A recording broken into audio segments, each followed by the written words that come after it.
ফেসবুকে আসা তোমার পছন্দের রিলসগুলো যদি তোমরা ডাউনলোড করতে চাও, তাহলে তোমরা কি করবে? তাহলে তোমরা চলে আসবে ক্রোমে।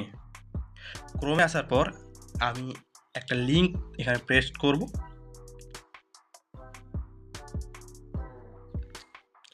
এই লিঙ্কটা আমি ডেসক্রিপশান বা আমার টেলিগ্রামে দিয়ে দেবো, তোমরা ওখান থেকে ডাউনলোড করে নিতে পারবে। এরপরে কী করব, এরপরে চলে আসবো ফেসবুকে। ফেসবুকে আসার পর যেই ভিডিওটা বা যে রিলসটা তোমার পছন্দ সেটা কপি লিঙ্ক করবে। কপি লিঙ্ক করার পর আবার চলে যেতে হবে ক্রোমে।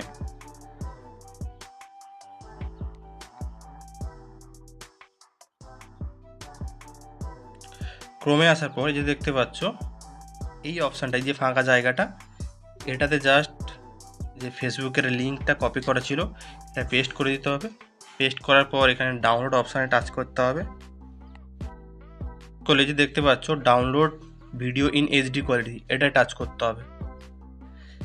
এই যে দেখতে পাচ্ছ ভিডিওটা চলে এসছে, তো এটাকে ডাউনলোড করে নিতে হবে।